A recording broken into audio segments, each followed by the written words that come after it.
This is Cerebral Cinema. Movies of the mind.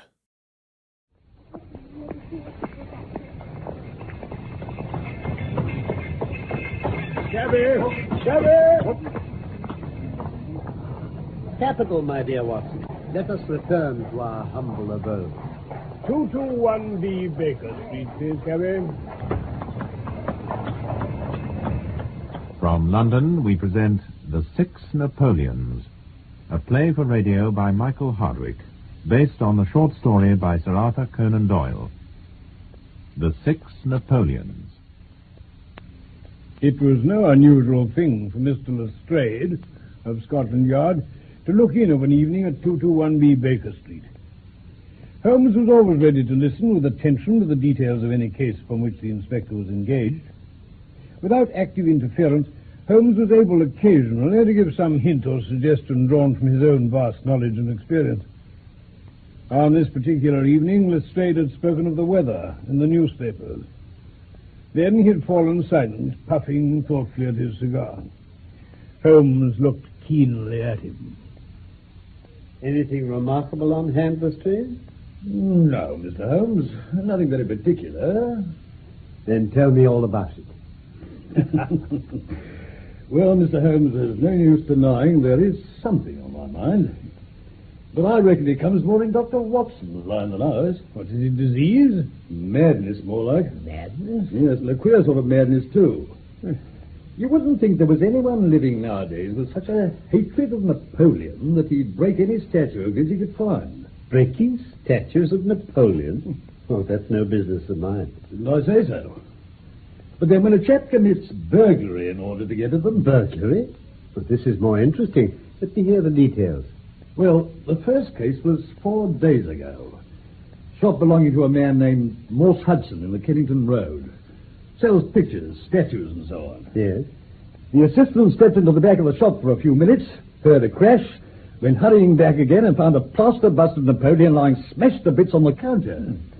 He ran into the street and one or two people told him they'd seen a fellow running away. No hopes of identifying him. Hooliganism, perhaps? Well, that's what the constable on duty thought, Doctor. I mean, the bust wasn't worth more than a few shillings. No. However, the second case, another, was more serious and more singular, and it occurred only last night. Where? Kennington Road again.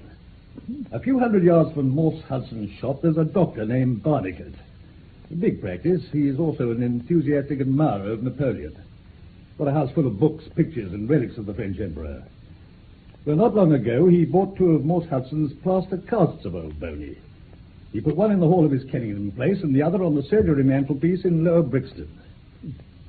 When he came down this morning, he found his house had been burgled in the night. But only one thing had been taken. The plaster cast? Yes. It had been carried outside and smashed against the garden wall. This is certainly very novel. Go on, Lestrade.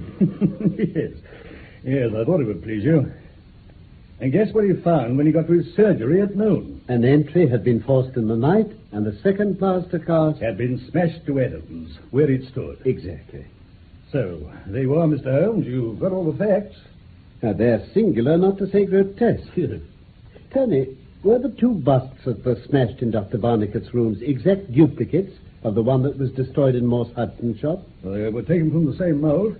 Then such a fact must tell against the theory that the man who breaks them is influenced by any general hatred of Napoleon.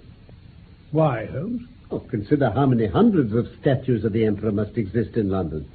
It's too much to suppose that any promiscuous iconoclast should begin by selecting 3 specimens of the same bust. Well, I thought that too, Mr. Holmes. On the other hand, Morse Hudson happens to be the purveyor of busts in that part of London, and these 3 were the only ones which had been in his shop for years. So you think a local fanatic would begin with that? Exactly. Well, don't you, Doctor? I mean, as a medical man? Well, there are no limits to the possibilities of monomania. For example, a man who had read deeply about Napoleon, or who had inherited some legacy of hatred from the Napoleonic Wars, might conceivably form some idée fixe and be capable of any fantastic outrage because of it. Highly scientific, my dear Watson, but it won't do. Why? No amount of idée fixe would enable your interesting monomaniac to find out where these busts were situated. Well, that's true. Well, how do you explain it?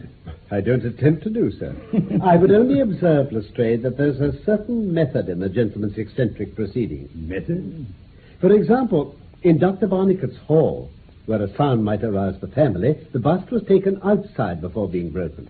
But in his surgery, where there was no danger of disturbing anyone, it was smashed where it stood. That isn't much to go on. I agree. I'll be much obliged, therefore, if you let me hear of any fresh developments.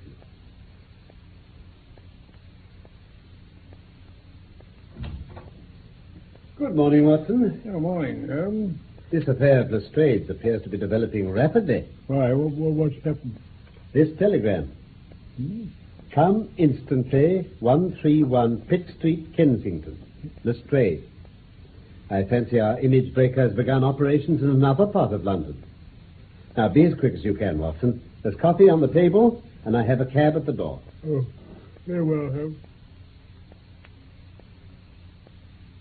I'm glad you could come, Mr. Holmes. I never thought this affair would take such a grave turn. Why? What has it turned to then, Inspector? Murder? Murder? Yes. Mr. Sherlock Holmes, may I introduce the owner of the house, Mr. Horace Harker of the Central Press Syndicate? How do you do, Mr. Harker? How do you do? You know, it's an extraordinary thing that all my life I've been collecting other people's news, and now that a real piece of news has come my own way, I'm so confused and bothered I can't put two words together. I understand. If I'd come in here as a journalist, I'd have interviewed myself and had 2 columns in every evening paper. Instead, what am I doing? I'm giving valuable copy away by telling my story over and over to a string of people, and I can make no use of it myself. Just run through it once again for Mr. Holmes, will you? Well, it all seems to center around the bust of Napoleon I bought for this very room about 4 months ago. I picked it up cheap from Harding Brothers, 2 doors from the High Street station. Now, you know that a journalist does a lot of his work at night. Of course. Well, in the early hours of the morning, I was writing in my den, at the back of the house, up top, when I thought I heard sounds downstairs. I listened, but there was nothing further, so I thought they must have come from outside. Then suddenly, there was the most horrible yell. It will ring in my ears as long as I live. What did you do? I grabbed the poker and went downstairs. Yes? When I came into this room, I found the window wide open. And straightway, I noticed that the bust was gone from the mantelpiece. Why any burglar should take such a thing passes my understanding. I mean, it was only a worthless bit of plaster. Is that all you have to tell me, Mr. Harker? No. I ran to the front door, and when I opened it, I nearly fell over a dead man. Great heavens, on your doorstep. There he lay, poor chap, with a great gash in his throat, his mouth hanging open and his knees drawn up. Blood. The place was swimming in it. And then I must have fainted. Next thing I knew, there was a constable standing over me in the hall. And the body's at the mortuary, Mr. Holmes. You can see it for yourself. We've made nothing of it up to now. The description? Tall, sunburnt, very powerful. Not more than 30. Yes. Shabbily dressed, but I don't think a labourer. Mm-hmm. There was a horn-handled clasp knife laying in the blood, but whether it did the deed, I can't say. Anything else? Nothing in his pocket save an apple, some string, a shilling map of London. Oh, and a photograph. This one. Oh. Ugly looking fellow. Like a baboon. Poor chap. Distinctly simian. But you haven't told me what became of the bust. It was found just before you got here, smashed to pieces in the garden of a house in Camden House Road. I'm going there now. Are you coming? Certainly. Mr. Harker, are you coming with us? No, I'd better stay and try and make something of the story. Though the first editions of the evenings will be full of it already, I don't doubt. Just my luck.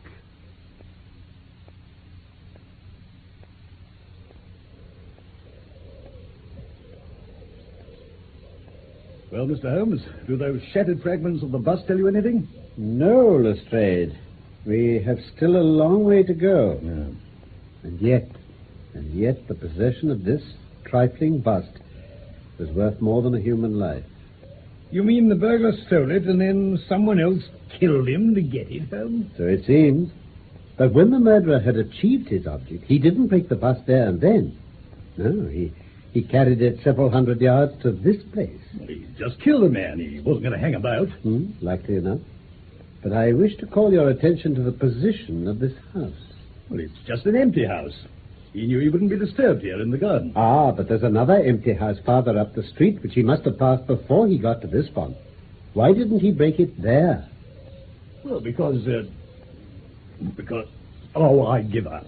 Then observe, Lestrade. Eh? Just over the wall, a street lamp. In this garden, he could see what he was doing. Well, Mr. Holmes, what are we going to do with that fact? To remember it, we may come upon something later that will bear upon it. Mm-hmm. What's your next step, Lestrade? I reckon it's imperative we get that body identified. Find out who he was and who his associates were. Then we might learn what he was doing in Pitt Street last night. That ought to lead us to who killed him. Don't you think so? No doubt. And yet it's not quite the way I should approach the case. Well, what would you do then? Oh, you mustn't let me influence you in any way. I suggest that you go on your line and I on mine. We can compare notes afterwards. Very well, then. Oh, by the way, if you're going back to Pitt Street, you might tell Mr. Harker from me that I've quite made up my mind that a dangerous homicidal lunatic with Napoleonic delusions was in his house last night. You don't seriously believe that, Mr. Holmes? Don't I? No, Holmes. Well, perhaps I don't. But I'm sure it'll interest the subscribers of the Central Press Syndicate.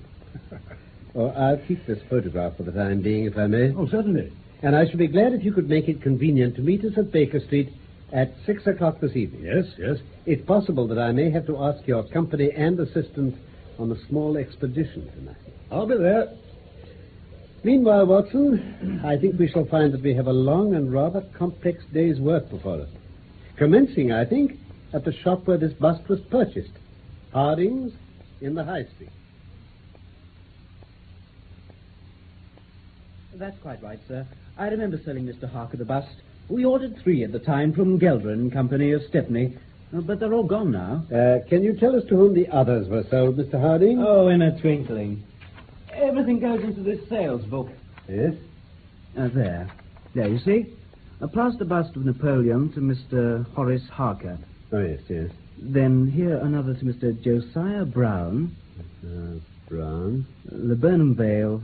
Vale. Chiswick. Chiswick. And the other to Mr. Sandiford. Sandiford. Lower Grove Road. Grove Road. Reading. Reading. System, gentlemen. System. Admirable. I wonder whether your system would run to identifying the man in this photograph. No, Mr. Holmes. I see. Do you employ a large staff, Mr. Harding? Largish. Are there any Italians? Oh, yes, there are. 2 or 3. Work people and cleaners. Could any of them gain access to this sales book if he wished? Take a peep into it? Yes. Oh, yes, I dare say. Nothing confidential about it. Right, sir. Well, thank you, Mr. Harding. You've been most helpful. No trouble, gentlemen. Good day to you. Good day, Mr. Harding. Well, where to now, Holmes? Let us make for Mr. Morse Hudson in the Kennington Road and see if he can throw any light upon the problem. Yes, sir. Smashed on my very counter, sir. What we pay rates and taxes for when any ruffian is free to walk in and break one's You have my goods. sympathy, Mr. Hudson. I take it you are the gentleman who sold 2 busts to Dr. Barnicott also. I am, sir. And there's another disgrace for you. Smashed, both of them. Anarchists roaming our streets. Red Republicans. Oh, if I had my May I way, ask where you obtained the statues? They came from Gelder and Company, Stepney, well-known house in the trade. And how many did you buy altogether? 3. And all smashed. Do you recognize the man in this photograph?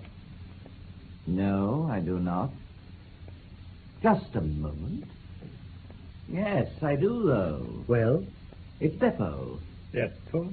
Italian fellow, worked here for a time, did a bit of carving, gilding frames, odd jobs on piecework, you know. Didn't turn up one day last week, and I haven't heard of him since. But he left before the bust was smashed. Yes, he did. And now, gentlemen, I have other things to attend to. I wish you good day. Good day, sir.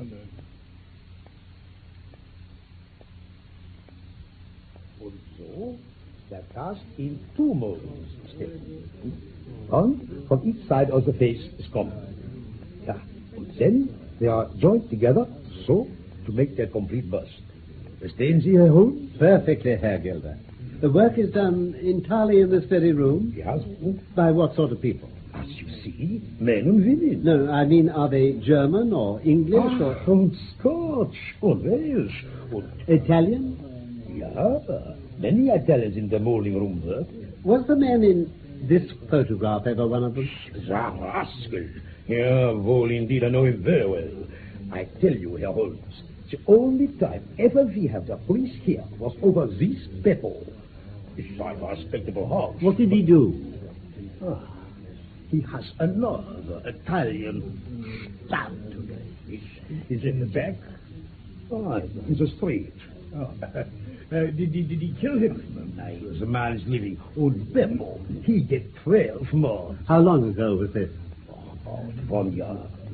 I have no doubt he's out now. When you referred to your ledger just now, you informed me that the date on which you sold 3 busts of Napoleon to Morse Hudson and 3 to Harding Brothers was June the 3rd of last year. Yeah. Can you possibly recall for me the precise date on which Beppo was arrested for the stabbing? Yeah, I remember it well. It was May the 20th. May the 20th, June the 3rd. I'm much obliged to you, Herr Gelder. You've helped us very much indeed.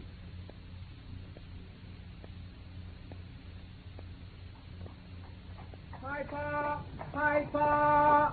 Outrage in Kensington! Murder by a madman! Piper! Yeah, my boy. Oh, Tugger. Piper! Piper! Outrage in Kensington! Well, at any rate, poor old Harker seems to have got his story into the paper. Yes? You listen to this. It is satisfactory to know that there can be no difference of opinion upon this case, since Mr. Lestrade, one of the most experienced members of the official force, and Mr. Sherlock Holmes, the well-known consulting expert, have each come to the conclusion that the grotesque series of incidents which have ended in so tragic a fashion arise from lunacy rather than from deliberate crime. Is that what you'd hoped he'd write? The press, Watson, is the most valuable institution if you only know how to use it. And now, if you can tear yourself away from that newspaper, we'll return to Baker Street. I fancy we shall barely get back before Lestrade is due. Well, Mr. Holmes, what luck, eh? What luck? Oh, my friend and I have had a very busy day, Lestrade. Indeed? We've seen both the retailers and the wholesalers. I'm now in a position to trace each of the busts from its very beginning. The busts, eh? Well. You have your own methods, Mr. Sherlock Holmes, and it's not for me to say a word against them. Still, I reckon I've done a better day's work than you. Oh, really? Yes, I've identified the dead man. You don't say so. Yes, one Pietro Benucci from Naples. By all accounts, one of the worst cutthroats in London. Connected with the mafia. Secret society, you know. Really? Yes, uses murder to get its ends. So you see how the affair begins to clear up. The mafia sets Pietro onto some other Italian who's broken the rules or something. Ah, the man in the photograph, I suppose. That's it. Maybe they gave Pietro the photo to carry so he'd know his man. Yeah. Well, he dobs him, sees him enter a house, waits for him to come out and attacks him. But the other chap gets his knife out, and it's Pietro who dies. There, Mr. Holmes. How's that? Excellent, Lestrade. Excellent. Eh, Watson? Oh, brilliant. Only... What? I didn't quite follow your explanation of the destruction of the bus. Busts. You don't seem to be able to get them out of your head. Petty larceny, that's all that was. 6 months at the most. What we're on to is murder. Oh, well. And the next stage, then? Simple enough. I shall go down to the Italian quarter, find the man in that photograph we've got, and arrest him for murder. Will you come? I think not. I fancy we can attain our end in a simpler way. Oh? In fact, the betting is exactly 2 to 1 that if you'll come with us tonight, I shall be able to help you lay your man by the heels. To the Italian quarter? No. Chiswick. What? Chiswick? You come with me to Chiswick tonight, Lestrade, and I'll promise to go to the Italian quarter with you tomorrow. Well... I don't wish to leave before 11. I have some old newspapers to look through. In the meantime, Watson... Yes, Holmes? I should be glad if you would order an express messenger. I have a letter to send, and it's important that it should go at once. What place is this, then? The Burnham Villa. The home of a Mr. Josiah Brown, who purchased one of the 6 busts. Oh, not busts again. 6 were purchased, 4 have been destroyed. As I told you, that leaves a 2-to-1 chance that we shall get something for our trouble this evening. You reckon someone will try and break in and get at the bust? They already have. What? There's a light moving in that room. So there is. Well done, Watson. Then come on. Let's get in and nab him. Oh, too late. What? He's climbing out. Oh, he's smashed it already. Quickly, don't let him get away. Come on. Get in there. Oh, Maria. Got you, my man. Come on. Silence. There. That's him all secure. Now let's get a look at him. Maria, non fate niente, non sono cattivo. Madre mia, Silence. Oh, Maria. It's Madre you mia. keep on the photograph all right, isn't it, Mr. Holmes? Yeah, what you doing? Examining the fragments of the bust. No, Lestrade, our case is not finished yet. This is one of those cases which are worth working out to the very end. It's a little late for explanations now. Lestrade, will you come to my rooms at 6 o'clock tomorrow? Again? If you will, I think I shall be able to show you that even now you have not grasped the entire meaning of this business. It has features which make it absolutely original in the history of